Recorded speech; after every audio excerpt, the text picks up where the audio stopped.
Welcome to the University of the Ozarks Podcast. I'm your host, Nate, and I'm here today with art professor Tammy Harrington. Hello. Hello. How are you doing today? Doing great. Good. Could you dive a little into your background, where you're from, and kind of what inspired you to become an art professor? I am originally from South Dakota, and actually I'm a child of immigrants. So my parents are originally from China by way of Hong Kong and was born in the United States. So grew up in South Dakota. Always loved art. I can remember even the first time that I can remember, right, when we were children, when I made this tiger painting in like this Head Start program before I started kindergarten, and I brought it home and hung it on the wall in kind of our little play area, and just always enjoyed, even though I still excelled pretty well in school in the science and math and history and things like that, but I still always loved art. So it's followed me all the way through school. I was a art and business double major, but I soon dropped the business major. Just still continued with art. And what's interesting is I started out thinking I'm going to be a commercial artist. This is when computers were starting to really come into play. But I took a printmaking class, and that was it. I ended up kind of splitting my emphasis between the two, went on to graduate school just for fine art. So kind of, doing the opposite of what is prudent and what is would be, economically the best. And but then was able to continue with teaching art. And I've been at the University of the Ozarks since 2002. So this will be my 23rd year here. Wow, that's amazing. What specific artistic mediums are you drawn to? Well, I would say like printmaking is my main area. And a lot of people don't know what printmaking is, but if you know how a rubber stamp works, that's one version of it, right? So essentially like relief is a way of removing material from either wood or linoleum. And then when you put an ink over the surface, you can make multiple images. Okay. So instead of, printing it out on a printer, I can print it and then have multiple handheld or hand printed images, as well as like intaglio, which is similar to how paper money is made. So some of these techniques that I can't normally get with typical drawing, but I love drawing as well. My main area now is paper cuts, which is tied into my background heritage. So there's a folk art called paper cutting that is, what I love about it, it is a kind of an economic equalizer. All you need is something you can cut paper with and paper. And that way you can go ahead and, in the past, they would decorate their homes, right? Because it's easy to put up and put down. Also at the time, some of the homes didn't have glass in China, so they would put paper up so you could just attach it to the paper, decorate your home for whatever season or holiday it was, and rip down the paper and then put up something new. That's super cool. So I've been able to tie it in with my own artwork. So art for you has been a way of kind of diving into your identity and a little bit of self-discovery? Yes. I just was at the Arkansas Art Educators annual conference, and I was the keynote speaker. I just spoke last week, and I tied in how, for me, exploring art and thinking about what I wanted to do art about, it was really kind of asking about who I was, and it connected me with these different moments in my time. So without art, I wouldn't know as much about myself as I do now, which is interesting because we were talking earlier about how sometimes people don't like looking at themselves all the time. Yeah. I mean, there's some people that do, but all my artwork, I'm the subject of it. Really? And so, it's not everyone does that. Yeah. But for me, it really kind of delves into like my physical appearance, but then just even who I am as a person and reconciling things in my past. Yeah. So is there a specific reason why you've chosen yourself to be the subject of your art? Because I think it's just I can control more aspects of it, right? So if I want to have a certain pose, just get my camera out, take a picture of it. Yeah. And but it does. I think I use the paper cut in terms of cutting different patterns that I see in Chinese culture, from the textiles to even as something as simple as scouring the Chinese grocery and looking at all the different products and like, oh, look, I really love this pattern on this container of oyster sauce, and I'm going to go ahead and use it as a pattern for myself, because it is tied into who I am. And so I cut these different patterns on my, the surface of my, in my imagery or in the background. And so I don't know how I could probably not do any artwork that's not of me, because that's connected to how I creatively see things. That's really interesting. And so here at the University of Ozarks, what can art majors expect to kind of be learning while here? Well, what I like is that we are a small program. Currently, we have 3 faculty, so I teach most of the 2-dimensional, so I call the flat stuff. So drawing, design, watercolor, painting, printmaking. I've even taught photography. So I've taught a lot of stuff, even art history, just because there's not a lot of us. So I teach most of that type of media. I have 2 other faculty, Randy Green Russell, that does 3-dimensional, and then we have someone that is specifically Margot Duvall that does photography. So you can get I know the other schools talk about the ratio and student-teacher ratio. Really, the class sizes here, I get to know the students' names pretty quickly, and I try to pride myself in trying to remember that, and then I get to know them because they eventually take classes over and over with me. Like I said, they can't escape me, whether or not they want to or not. But I like it because I do get to know them, and they start off with the core things that are good base courses to work with. But then when they get into their junior year, we ask the question, without an assignment, what do you do now? Oh, so you really get to tailor it to each specific student. Yes. So what's nice is that with this curriculum, at least for the art major, they can think about, okay, what media do I want to use? And then even with the media, what's the subject matter? What's the style? Do I want to try to have a little bit of some 3D and some 2D? And we just had a critique last week or a few weeks ago with my juniors. And this was the critique. And this was the first, I think, semester they were taking the class with me, where I could, their style is coming out. And I was so excited. I even said it to the class, I can see that, Kate has this look, and that Jaden has this look, and this other person has this theme, and things are starting to develop. And that's what I think is so exciting, is starting to give them what they need in terms of technical knowledge and ability and rendering and how to think. And then what do they do when now they're in control? Because that's a little scary too, because what am I going to do? Is this going to have any significance? And so people have different reasons for what they do their art for, but it's kind of thinking about, what do you do your art for? And what do you want it to say? Yeah. So would you say that's one of the advantages of being at a smaller institution compared to a larger one, is that you're able to see the progress from the beginning to the end and kind of help shape and guide students a lot more than at a larger institution? Yes. I think what's hard with these larger schools is that, there's maybe kind of okay, well, if you're going to do this, you have to follow these steps. Because really, once the students have taken their core classes, we have advanced studios, so advanced drawing or advanced painting, advanced ceramics, and they can start kind of exploring what they think they want to do in that medium. But it's not so much I have to show them, okay, well, you have to learn this technique and you have to learn this technique. If I see something that would benefit them, then we can go, okay, if I don't know much about it, I'll learn about it. Or if I know some things, we can do what we can. I feel like I can put in the time needed to help each person individually.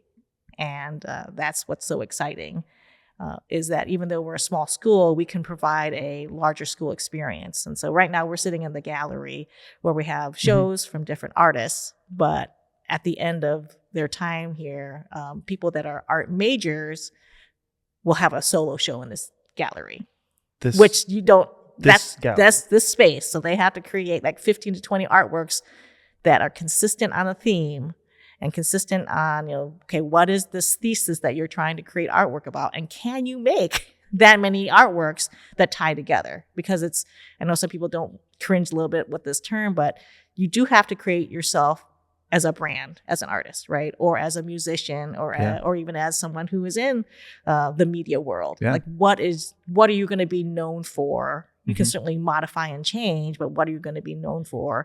And so I'm, for now, really known for my paper cuts, and I'm not And I don't find that to be an issue, right? Yeah. Because that's something that I'm creating. And so this is their first step into, if they want to continue making art after school, we've got them already set up, right? Yeah. So they have to do a solo show in the gallery. They're also in charge of like setting up the reception. They have to do all the paperwork in terms of, creating a resume, CV, a bio. They make a website. They have to do an artist talk. I mean, I talk about this to my students and they get a little scared, like, oh my God, I can't believe that we're doing all this. But it really sets them up to, if you want to be a professional or if you want to teach and share that knowledge with students or other people, that you can have that ability. Because I think what's scary about art is that it is very unpredictable. Yeah. It's when you've got a student telling their parents, I'm going into art, and they're like, oh my goodness, what's going to happen? Are they going to be living on the street? There are many ways that art intersects with the different worlds out there. And we're just trying to get people the tools to be able to make the choices that they want. Speaking of how art intersects with the different worlds, you've been talking a lot about art as a major here. Mm-hmm. How does art as a minor work here then? Because it then works in conjunction with people's different majors that they have. Yes, I think either major or minor. So what's nice with our Lens program is that you'll have a major and 2 minors typically. And so oftentimes, like for our majors, they will major in art, but they can major in marketing. So if they want to do more advertising-based work, if they want to go into art therapy, they can major or minor in psychology. We've had people go on to have careers in that. We can also have people major in communications if they want to go into that world. Yeah. Then in terms of people that are going to minor in art, they really, I think a new area that has just been developed in the past few years is we brought in our photographer. Mm-hmm. And the school, really supported by them, let us kind of take over some spaces. But maybe I'm just convincing. If you ask the president that, I am. But so in our downstairs area, we took over a classroom and turned it into a photo studio. So paint the walls black. We have these lights like you guys have here. They learned how to work with lighting and softboxes, tethering to a computer. Because in the world of photography, you just don't take pictures. Like if you're working in a studio sense or fashion shots or other things like that, you need to learn how to use the technology effectively. Yeah. Right. Especially since now that everyone mostly will take pictures with their phone. Mm-hmm. But to actually learn to take a picture with a camera and then learning how to use it with lighting, with flash, other things like that, that has really expanded the interest from students that are in other areas. I like this theme of exploration that you're kind of explaining. Is that something that you push students towards, is more of an exploration of their creativity? Yes. And I think it's thinking about what you think is best for what they want to do. Some people are going to be much more prudent or much more organized and structured. But sometimes the ones that are a little bit more tight, I'm like, okay, you need to loosen up a little bit more. Let's try to be more open about your options. And then the ones that maybe are a little bit more scattered, I try to give them a little bit more focus. And so it's really individual. And I would say not just in art, I think there's a lot of areas on this campus because of our size and how well we get to know our students that we can help people find a way. Or if there is struggles, we try to work with all the students to help them persist, right? Because that's the whole idea of persisting until they can get to graduation. Because that's the goal, is getting them to be able to get a degree, but also to have the knowledge and the experience that goes with the degree. To be well equipped before stepping out into the real world. So you had mentioned about being an artist, how parents often clutch their pearls when you announce you're being an artist. Is there a higher success rate going to University of Ozarks and postgraduate life becoming an artist? Well, I would say there's different worlds. I say in particular for like art education, we don't have like the largest population of art ed people, but when they decide to go, so I call myself art education adjacent because I am not a certified K-12 teacher, but I've learned a lot about that world. And I've worked with our education department on campus. I've got to know a lot of different art educators. out there, but we have had a really great placement rate. Like if the student can get their art education degree here, they usually will find someplace where they can get hired and they can teach and have a career in that way. And so, and I've worked with them since I've been here for 23 years, really a lot. And so what's nice is I'd like to see that they are out there teaching and sharing art. But we also have had students that, like I say, with art therapy, have been able to go on to graduate schools and either go on to the end and actually become a art therapist. Yeah. Or they will do different things that are tied into. I had a student that got a art major, psychology minor, and now is working with a nursing home in the Wichita area, and she is their activities director, right? So kind of meshing her love of art, but then also working with a certain community to be able to have them make art themselves as a sort of therapy and to keep their minds alive. Yeah. What I like about our area is there are these schools out there that say okay, we will find you a job when you graduate. That's not necessarily the whole truth. What I like to say is we give you the tools to create a career and then you can find it. So similar to me, I never would have thought I'd be an art teacher, but yet here I am 23 years from now. But the schools that I went to gave me the ability to learn, okay, well, maybe I do like this. I'll give this a try. I'll see what happens. And then I was very flexible. We were applying to everything and anything. Yeah. And sometimes you end up landing where you're meant to be. That's awesome. Are there a lot of outside the classroom opportunities for students at Ozarks? There are. I mean, we have a really great art club, Ozarks Art Society. So I just led a little paper cut workshop with them. And then they did Halloween, bring your best Halloween artwork. And they had a contest. So they do these different things.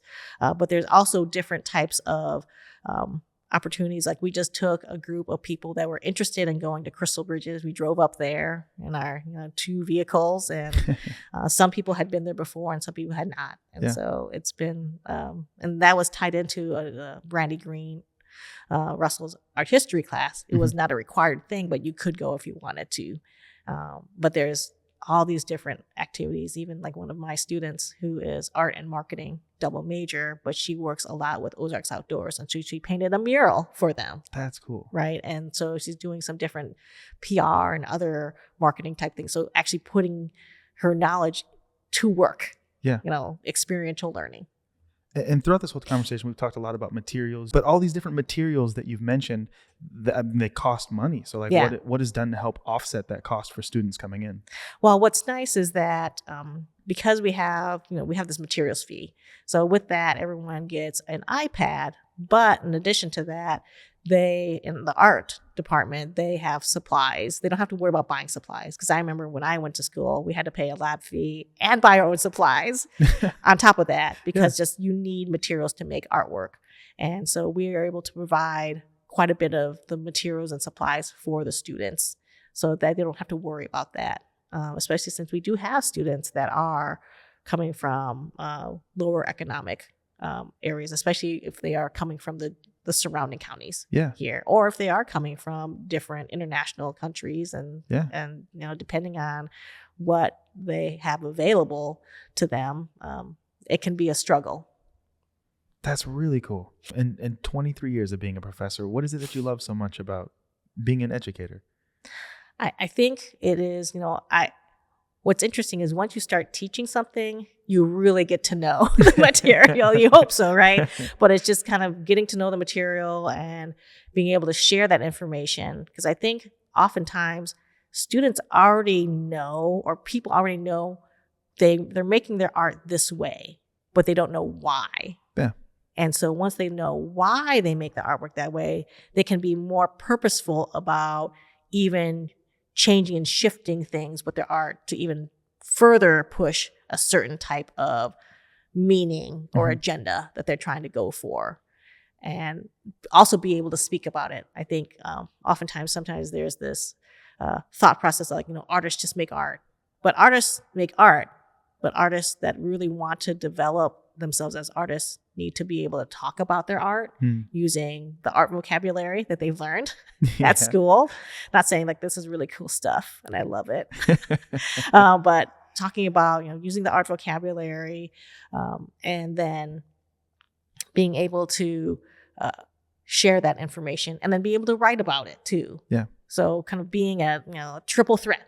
Right. Instead of making the art and saying the art speaks for itself, like, no, sometimes you have to give people a little bit of a clue, because then once you give them just enough of a clue, they'll be like, okay, I really see this, or interesting to hear that you say this, because then now by hearing this, I can see this in your artwork. And then you end up learning something yourself about your own artwork that you didn't even think about. And so that's what I like it. Because I had an epiphany about my own artwork. I'm going to say it was like 3 years ago. I'm like, this is why I'm doing this. I don't know why I was doing this, but now this is why I use this particular feature in my art. Yeah. Do you have a process? Because from what I've found is a lot of artists are searching for their voice, how they say things. Do you have a process for helping students find their voice? I think so. I think it's sometimes what helps is with all the different classes that we have, it's not just about learning techniques, but there's usually some kind of prompt, right? So one would be, in my drawing class, I had someone, they have to do a shoe animal. So they have to take a shoe that they have and then combine it, morph it with an animal, like two different kinds of things. Yeah. But it's interesting to see how people will create it, because like one person did a peacock, but then all the feathers were flip-flops, right? Or they had a bee, but then the back of the bee had laces on it to where it was tied into the look. And so tied into the yes, I guess I didn't. Yes, I love a good pun. But so, and it's kind of thinking about content in a different way. And so I've had an artist, Angela Teeter, who started doing that, not with shoe animals, but kind of morphing food with figurative stuff. And so she still does a little bit of that now. So she had her egg yolk babies and ice cream lady, things like that. Yeah. Because we want to expose them to different types of content, but then they end up kind of getting drawn to a certain thing that they like themselves. So that helps by that we have 3 faculty, and in fact we're going to add a graphic design the area right now too. So I think I'm really excited to see how that's going to impact our program. That's super cool. Well, now we're at the fun questions, the nice and easy ones. Nice and easy ones. These the past ones, they were super difficult. Yes. Yeah, these are easy. So you have a free weekend. What are you going to do with your free weekend? Well, if we were a free weekend, and then my husband, he is a homebody, but he also enjoys being out. So he reluctantly will go places that we won't go. So if we had a free weekend, we could pop down to Dallas or Kansas City. And then we always usually stop by an art museum, because there's nothing like seeing art in person. Yeah. So we're in such a world now where everything can be seen on your phone or your iPad. It's all digital means. Because I think I even talked about this in my design class, talking about the idea of scale and proportion is. So you're looking at the artwork in a book and it's a certain size. Yeah. And then I project it and it becomes a different size. But neither of it is that probably the actual size of the artwork. Yeah. And so that really changes your perception of how you react to it, right? So there are some people that have been in front of Mark Rothko paintings, which are color fields. Yeah. And based on the size that they are, like when you're actually standing in front of it, they have a much more spiritual experience than they would in the book. And so we always love being able to see artwork in person because it inspires us. Yeah. I know oftentimes it'll be like, okay, I can't wait to go back and maybe try to do this or work on that. And that is a hard part, I think, for anyone, artist or otherwise.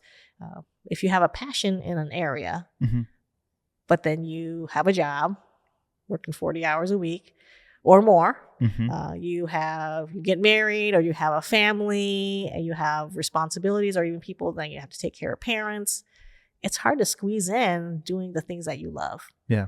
And so what's fortunate about this job is I am allotted sometimes the time to do these things during the school year, or sometimes I will take on like, okay, I'll have this show this gives me a year to go ahead and make me work. But it's an impetus. So it forces me to do this because I think I would normally like to do this, but the busyness of our lives ends up affecting us. And so I'm hoping that I am instilling that same thought process with the students in terms of like, okay, if something is important enough to you, you'll put aside time to be able to develop that. So I just, I enjoy that. And then nothing like a good meal out either. So when we were younger, I probably wouldn't go to this as much, but we would love go to amusement parks. And so I've instilled that in my children. And so they'll be like, okay, if we're going to go someplace, my son just went to Dallas. It's like, okay, we're going to go do this, and then we're going to go to Six Flags. Six Flags. Yep. Theme parks are always super fun. No, it is. So what's one book, movie, or TV show that you think everyone should experience at least once?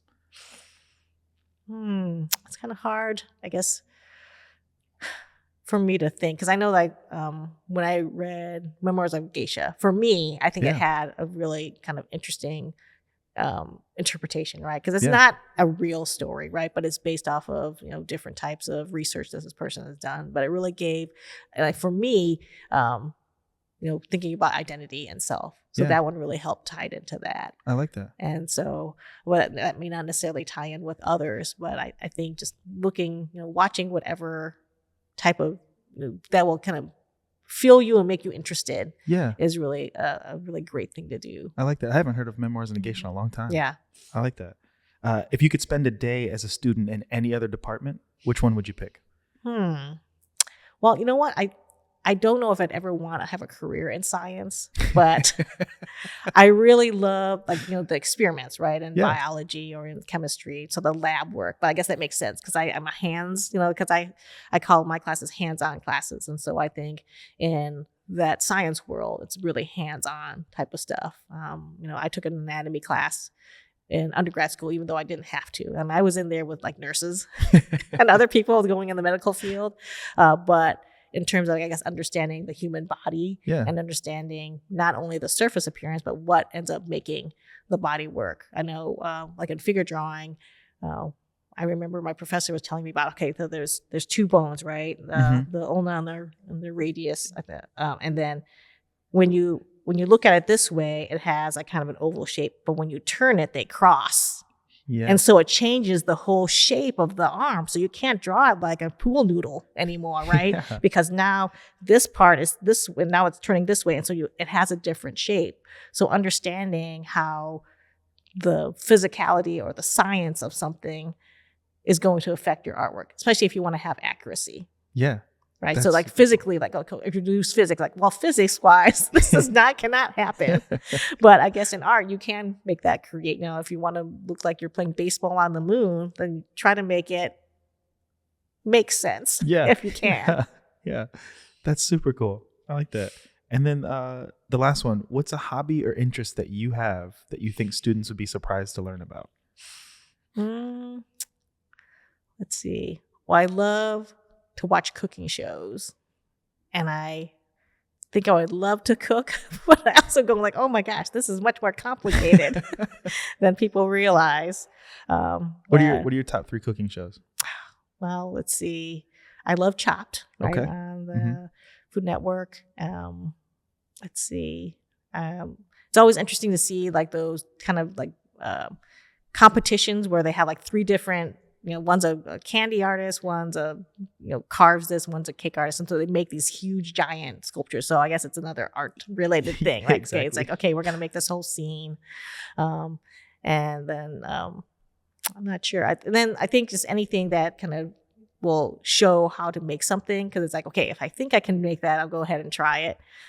If not, I'll be like, okay, I will just enjoy it and then find a restaurant where I can find this food. You can get someone to make it for you. Yes. Yeah. Well, that's everything that I have. Thank you so much for joining me. All right. Thank you so much. Yeah. Had a great time. Good.